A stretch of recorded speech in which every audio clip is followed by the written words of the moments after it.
ঈদ মোবারক সবাইকে, ঈদের শুভেচ্ছা। বাংলাদেশের ক্রীড়াঙ্গনের এবারের ঈদ একেবারে ব্যতিক্রম।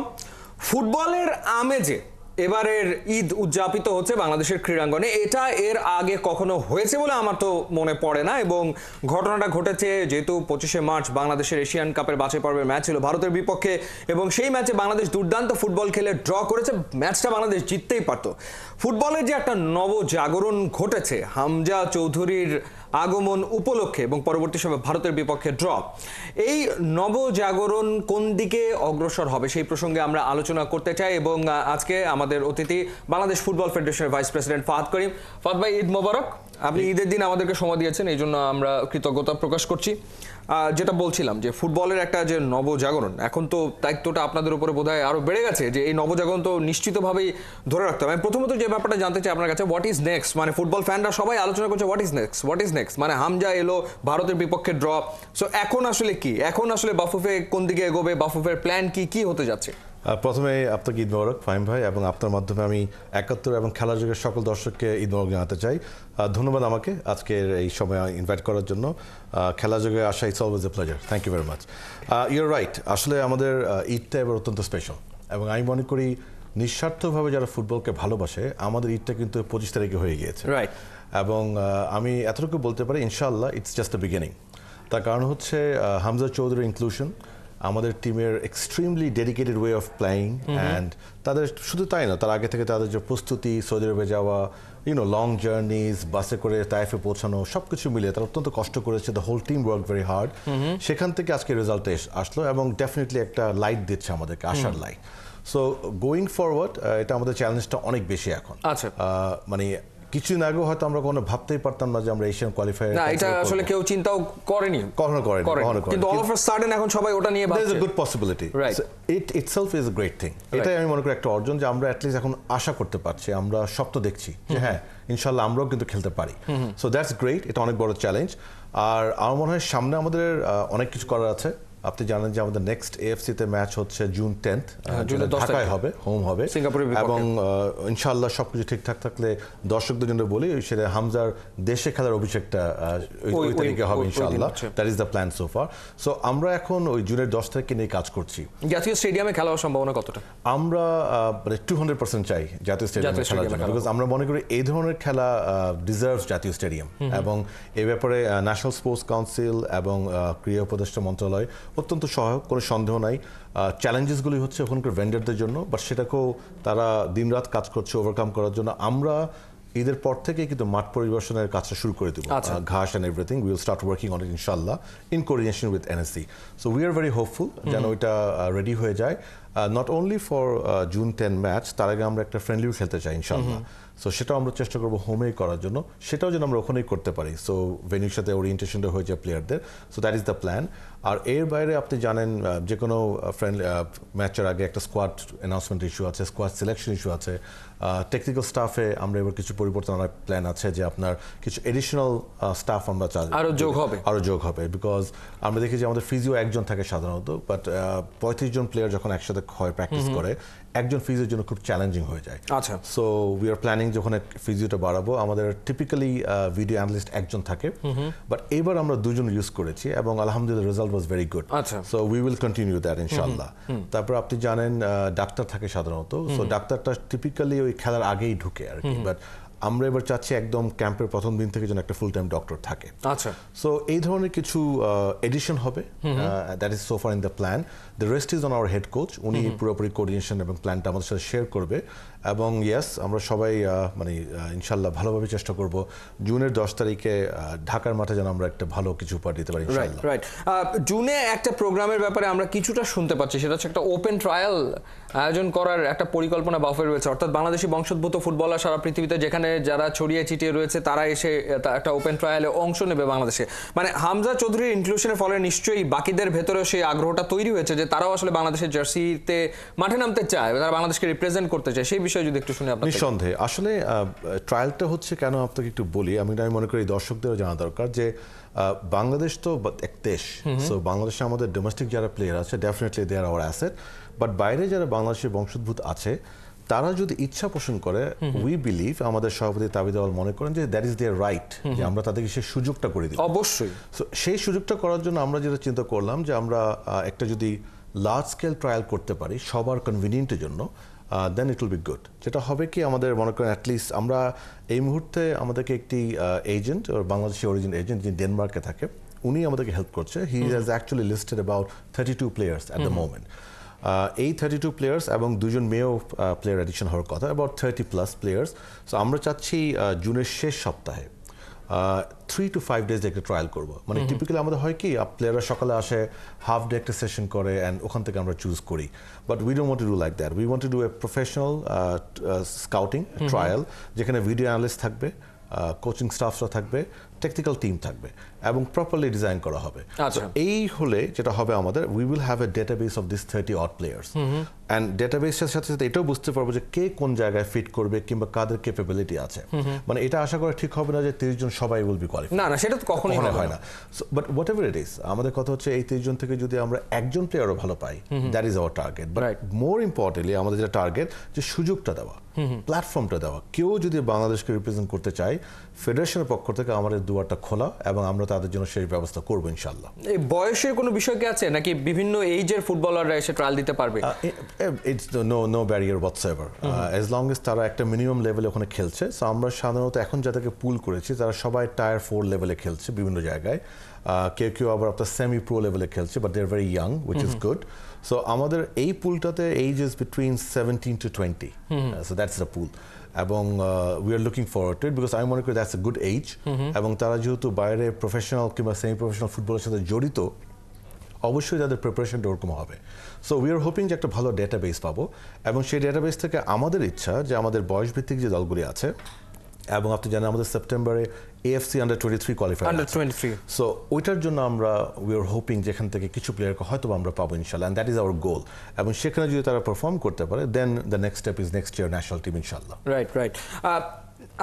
আমি শুনছিলাম আপনি বলছিলেন যে সামিত সোম বাংলাদেশের নেক্সট টার্গেট, ক্যানাডিয়ান বাংলাদেশি বংশোদ্ভূত ফুটবলার, সেখানে খেলছে, ক্যানাডিয়ান Under-20 খেলেছে, Under-21 খেলেছে।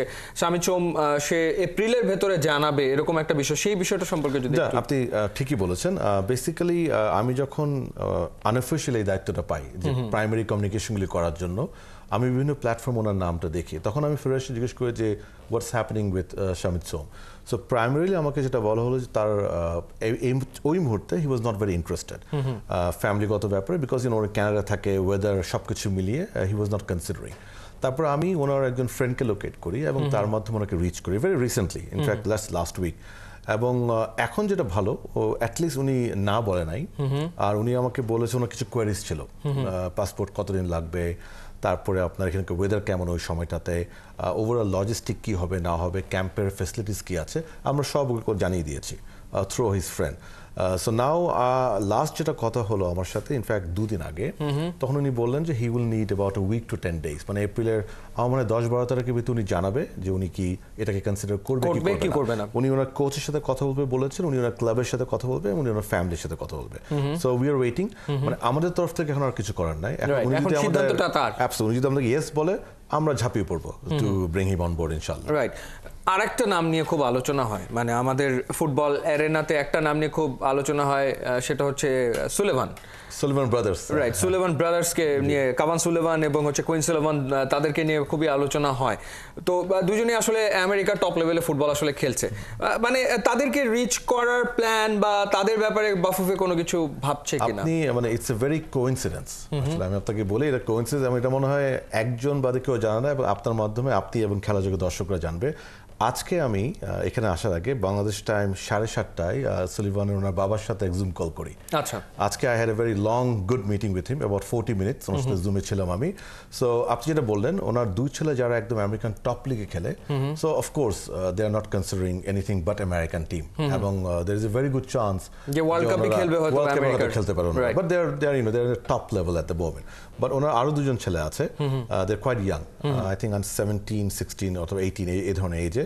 সো ওই 2জন প্রাইমারিলি ওনার ইন্টারেস্ট পোষণ করেছে, so they have shown the interest. So আজকে ওনার বাবা আমাকে যেটা জানতে চেলো যে যদি পাসপোর্ট করা সম্ভব হবে কি হবে না, নাম্বার 1 হলে কতদিন লাগবে, এবং ওনারা যদি হয় কোন স্কেলে কোন টাইমে খেলাগুলোর সুযোগ আছে সেসব তথ্য আজকে উনি আমার থেকে জানতে চেয়েছেন এবং আগামীকাল ওনার গ্র্যান্ডমাদার যিনি আছেন তার সাথে আমি ফোনে কথা বলবো because she has Bangladeshi passport so I have to talk to her first so আগামীকাল ইনশাল্লাহ আমি ওনার সাথে কথা বলবো কথা বলে আমি দেখি আমাদের এখানকার প্রসেস জানতে হবে যে কতদিন লাগে উনি যে ইনফরমেশন চেয়েছে আমি ওনাকে বলেছি নেক্সট উইকের ভিতরে ওনাকে জানিয়ে দেবো সো ইনশাল্লাহ নেক্সট উইক এই সময় আমি ওনাকে সব তথ্য দিয়ে দেবো আর ইন দ্য মিন টাইম উনি আমাকে ওই দুই ছেলের প্রোফাইলটা পাঠাবে আমাকে so I am gonna get the profile and then it's on them আমরা ওনাদের সব জানিয়ে দেব যে কি তারপরে তারা সিদ্ধান্ত বাট আমি বিটুইন ইউ এন্ড মি আমি একটু বলতে পারি যেটা অত্যন্ত খুশির যে at least primarily আজকে তো আমার সাথে প্রথম কথা হলো he was very professional and very positive খুবই পজিটিভ এক্সট্রিমলি জেন্টলম্যান খুবই প্রফেশনাল উনি নিজে সকার ট্রেনিং করান so he has a soccer training centre উনি আমাকে বললেন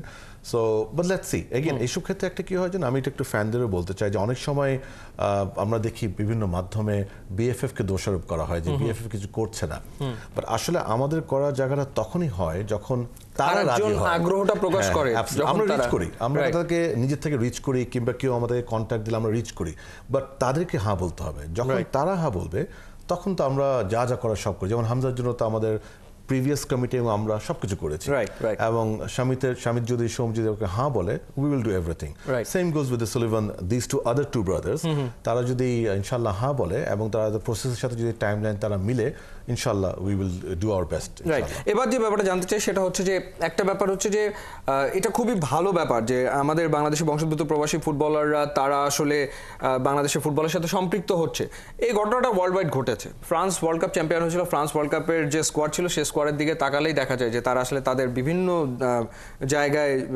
যে মানে তাদেরকে এনেই আর কি তারা রেজাল্ট আসলে পেয়েছে কিন্তু ব্লেন্ডিং এর ক্ষেত্রে মানে আমাদের হোমগ্রোন ফুটবলারদের সাথে এই বিদেশি যারা বংশোদ্ভূত তাদের যে ব্লেন্ডিং এর ব্যাপারটা এটা তো ডেফিনেটলি একটা চ্যালেঞ্জের ব্যাপার মানে এটাকে কিভাবে করে বাফুফে অ্যাড্রেস করছে এই বিষয়টাকে আসলে আপনাকে একটু বলে নিই এখানে আমার তো আসলে কোনো ক্লাব ব্যাকগ্রাউন্ড নাই আমার ওই টেকনিক্যাল নলেজও নাই আমার এক্সপিরিয়েন্সটা হচ্ছে এবছরেরটা মানে এই বছর যে ক্যাম্পটা হলো এক্ষেত্রে এগেইন দর্শকদের বলতে চাই যে প্ল্যাটফর্ম বিভিন্ন জায়গায় অনেক কথা বলে বাট আমি অ্যাটলিস্ট হামজার ক্ষেত্রে দেখেছি he was gladly welcome by the teammates তারা কিন্তু খুব সুন্দরভাবে তাকে গ্রহণ করে এবং তিনিও কিন্তু খুব পজিটিভ ছিলেন উনি হি ওয়াজ ভেরি হাম্বল একদম মাটির মানুষ আমি যাকে বলবো এক্সট্রিমলি প্রফেশনাল সো ওনাদের জেলিংটা কিন্তু খুব ভালো হয়েছে চমৎকার হ্যাঁ চমৎকার হয়েছে সো আই থিঙ্ক আমার কাছে যেটা মনে হয়েছে যদি ভালো প্লেয়ার ক্যাম্পে আসে আমাদের লোকাল যারা প্লেয়ার আছে তারাও কিন্তু ইন্সপায়ার্ড হয় তারা কিন্তু মোটিভেটেড হয় and I think it's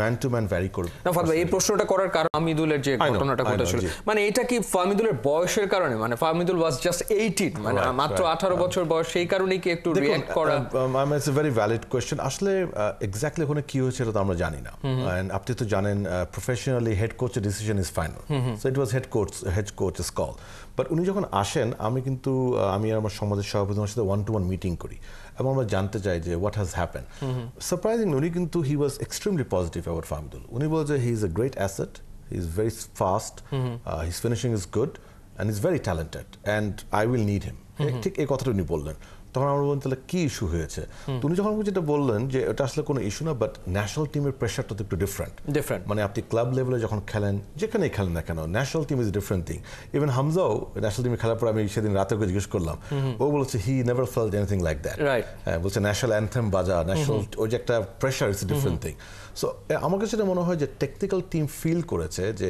এই মুহূর্তে হয়তো বা সে ন্যাশনাল টিমের যে প্রেশারটা আসে সেই প্রেশারটা হয়তো নিতে পারবেন কি পারবেন না I think they have doubt but ওনার ট্যালেন্টের ব্যাপারে ওনার কোয়ালিটির ব্যাপারে কিন্তু the head coach was absolutely very positive এবং আমি যতটুকু জানি যদিও আমি ন্যাশনাল টিম কমিটির মেম্বার না আমি যতটুকু জানি যে ভবিষ্যতে he will definitely be consider I don't know for which match or bit under 23 আমি জানি না but definitely he is in the radar of our coaching staff কোনো সন্দেহ নেই রাইট দারুণ ব্যাপার সেটা এবার আমরা যদি একটু হামজার প্রসঙ্গে আসি মানে বদলে দিয়েছে সবকিছু মানে হামজা চৌধুরীর ইনক্লুশন বাংলাদেশের ফুটবলের চেহারাটাই পুরোপুরি পাল্টে দিয়েছে এমনভাবে পাল্টে দিয়েছে যে মানে সাপোজ চ্যাম্পিয়নশিপ লিগের ম্যাচে কমেন্ট্রিতে বাংলাদেশকে নিয়ে আলোচনা হচ্ছে মানে যখন হামজা খেলছে তখন বাংলাদেশকে নিয়ে আলোচনা হচ্ছে বাংলাদেশের ম্যাচ নিয়ে আলোচনা হচ্ছে যেটা আসলে আমরা কখনো এর আগে ভাবিনি বা চিন্তাই আসলে করিনি হামজার এফেক্ট সেটা মাঠে একটা ব্যাপার পারফরমেন্সের ক্ষেত্রে আর একটা ব্যাপার হচ্ছে যে মার্কেটিংয়ের ক্ষেত্রে মানে সেই জায়গাটাতে যেমন ইউনাইটেড কমার্শিয়াল ব্যাংক ইউসিবিকে আপনারা 5 বছরের জন্য পেয়ে গেছেন একটা সময় এরকম আমরা শুনেছি যে টাকার অভাবে বাংলাদেশের মেয়েরা মিয়ানমারে যেতে পারছে না, ট্যুর করতে পারছে না, ফান্ড নেই। তো সেই জায়গায় হামজা আসার পর মানে এই বিভাগটা যেহেতু আপনি দেখছেন, কি দেখছেন, কি কি না, এক্সট্রিমলি পজিটিভ, কোনো সন্দেহ নাই। আমি আপনার নিঃসন্দেহে বলতে পারি হামজা আসার ক্ষেত্রে আমি মনে করি ওভারঅল যে ফেস অফ বাংলাদেশ ফুটবল সেটা পরিবর্তিত হয়ে গিয়েছে। একদিক থেকে এক্সট্রিমলি পজিটিভ হয়েছে, একদিক দিয়ে আপনার টকেবিলিটি ইন অল লেভেল অনেক বেড়ে গিয়েছে, যেটা অ্যাটলিস্ট আমি দীর্ঘ 20 বছর ধরে আছি স্পোর্টস ইন্ডাস্ট্রিতে, আমি দেখিনি কখনো। So this is fantastic. এবং মার্কেটিং চেয়ারম্যান হিসেবে আমি আপনাকে বলতে পারি যে ডেফিনেটলি এটা আমাদেরকে এখন ফুটবলটাকে ব্র্যান্ডিং করতে এবং মার্কেটিং করতে অত্যন্ত সহায়ক হবে। এবং আপনি জেনে খুশি হবেন যে আমার কাছে অনেকেই যোগাযোগ করেছে হামজাকে তাদের বিভিন্ন এন্টিটির ব্র্যান্ড অ্যাম্বাসেডর করার জন্য, এবং আমি নিজে কিন্তু এটাকে ফ্যাসিলিটেট করছি। বিকজ আমার কথা হচ্ছে আমার ফুটবলাররা যত বেশি বাইরে দেখা যাবে, যত বেশি অ্যাডভার্টাইজমেন্টে দেখা যাবে, যত বেশি কমার্শিয়ালে দেখা যাবে, তত বেশি ফুটবলের আলোচনা হবে। And that is what we want. So আমার মনে হয় এটা অত্যন্ত পজিটিভ, এবং আমি বিশ্বাস করি যে it's just a beginning of very good days for football. এবং ইনশাল্লাহ এখন দায়িত্বটা আমাদের উপরে যে আমরা কিভাবে এটাকে ইউটিলাইজ করি। আমরা যেটাকে প্রপারলি ইউটিলাইজ করি, আমি দৃঢ় বিশ্বাস করি যে ফুটবলের যে ওভারঅল একটা ফাইন্যান্সিয়াল ক্রাইসিস আছে সেটা থেকে বেরিয়ে আসা সম্ভব হবে। ক্রাইসিসে ধীরে ধীরে আমরা বেরিয়ে আসবো ইনশাআল্লাহ, এবং এটাতে হামজার অত্যন্ত স্ট্রং রোল থাকবে, কোনো সন্দেহ নেই। ফাদ ভাই, আরেকটা ব্যাপার সেটা হচ্ছে যে ন্যাশনাল টিম ফুললি ফোকাসড, মানে এখন পুরোপুরি ফোকাস। ইনফ্যাক্ট যখন বাংলাদেশ ইন্ডিয়ার ম্যাচ বিভিন্ন স্ট্রিমিংয়ে দেখা গেছে, যে পরিমাণ ভিউয়ারশিপ ছিল এটা ওয়ার্ল্ড কাপেও ছিল না। মানে এইরকম ভিউয়ারশিপ বাংলাদেশের থেকে, যেটা আনবিলিভেবল একটা ব্যাপার ছিল। কিন্তু হোয়াট অ্যাবাউট লোকাল ফুটবল? মানে ধরেন যে লিগকে গ্ল্যামারাইজ করার ক্ষেত্রে, বা আইএসএল, ইন্ডিয়ান সুপার লিগ, যে জামাল ভুইয়া প্রেস কনফারেন্সে বলেছিল যে there is a big difference between ISL and BPL, মানে সে এটা স্বীকার করেই নিয়েছিল। সেই জায়গাটাতে আসলে বাফুফে কি দেখুন, এখানে দুটো অ্যাসপেক্ট আছে। একটা হচ্ছে ওভারঅল লিগ, অ্যান্ড আপনি যেটা বললেন ওইটার প্রেজেন্টেশনটা, যে how do we brand the league, how do we organize the league. সেখানে ডেফিনেটলি আমরা এই সিজনে নতুনত্ব আনবো ইনশাআল্লাহ। এই সিজন অ্যাবসলিউটলি, এটা আমাদের তো এটাই প্রথম সিজন হবে। আমার ব্যক্তিগত ইচ্ছা আছে এটা কমপ্লিট রিব্র্যান্ডিং করবো আমি, একদম নাম থেকে শুরু করে, লোগো থেকে শুরু করে সবকিছু আমি চেঞ্জ করতে চাই। এবং আমি ব্রডকাস্টিং এর প্রায়োরিটি দিতে চাই যেন 90টা খেলা হয় আমাদের, প্রতিটি খেলা যেন একটি ন্যূনতম একটি টিভি এবং একটি ওটিটি প্ল্যাটফর্মে দেখানো লাইভ। আমি চাই খেলাগুলির ডেটা ড্রিভেন অ্যানালাইসিস যেন হয়, আমাদের দেশে এটা খুব কম, এটা খুব একটা হয় না। সো ওটা আমি আনতে চাই লিগে। সো এই অর্নামেন্টাল যে জিনিসগুলি আছে কিংবা ব্র্যান্ডিং যে জিনিসগুলি আছে সেগুলি নিয়ে আমরা কাজ করব, কোনো সন্দেহ নাই। বাট এখন লিগের টিমরা কিভাবে খেলবে সেটা তো আমাদের হাতে নাই। দ্যাট ইজ সামথিং, মানে এবং একই সাথে আরেকটা ব্যাপার হচ্ছে যে বাফুফের পাশাপাশি তো ক্লাবগুলোকেও একই পেসে দৌড়াতে হবে। ওইটা তো তাদের ব্যাপার। আপনি জানেন আমরা তো রেগুলেটরি বডি এবং ক্লাবরা ইন্ডিপেন্ডেন্ট উইথ তাদের ওনারশিপ। এখন ওই ক্ষেত্রে আমাদের কিছু করার নাই। আমরা ম্যাক্সিমাম যেটা করতে পারি, তারা যখন কোনো কিছু চাবে সেটা সাহায্য করতে পারি ম্যাক্সিমাম। বাট লিগের ওভারঅল প্রেজেন্টেশনে ইনশাআল্লাহ আপনারা এবছর থেকে নতুনত্ব দেখবেন, এবং আমি আশা করি আমাদের ফুটবল ফ্যান লাভার যারা আছেন তারা ওটা অ্যাপ্রিশিয়েট করবে ইনশাআল্লাহ। ফাদ ভাই, থ্যাংক ইউ সো মাচ। মানে খুবই ভালো লাগলো ঈদের দিন বাংলাদেশের ফুটবল নিয়ে এত পজিটিভ কথা আপনার কাছ থেকে আমরা শুনলাম, এবং লিটারালি আসলে বাংলাদেশের ফুটবল ফ্যানরা সত্যিকার অর্থে স্বপ্ন দেখা শুরু করেছে যে না, ফুটবলে এবার একটা অগ্রযাত্রা হবে, এবং বাংলাদেশের ফুটবল আর ওই 190 195 ওখানে পড়ে থাকবে না। বাংলাদেশের ফুটবল সামনে এগোবে ইনশাআল্লাহ। আপনার জন্য শুভকামনা, এবং বাফুফের জন্য শুভকামনা থাকবে আমাদের পক্ষ থেকে। ওয়েল, আমরা কথা বলছিলাম বাংলাদেশ ফুটবল ফেডারেশনের ভাইস প্রেসিডেন্ট ফাহাদ করিমের সাথে, এবং অনেক তথ্য আমরা জানলাম, এবং যেই তথ্যগুলো জানলাম সেগুলো সবই আসলে আশা জাগানিয়া। অর্থাৎ বাংলাদেশের ফুটবল যে সামনের দিকে এগোবে সেই ধরনের তথ্যই আমরা তার কাছ থেকে আসলে পেলাম। শুভকামনা থাকবে বাংলাদেশ দলের জন্য। আপনাদেরকে আরও একবার জানাচ্ছি ঈদ মোবারক। সবাই ভালো থাকবেন, সুন্দর থাকবেন, সুস্থ থাকবেন।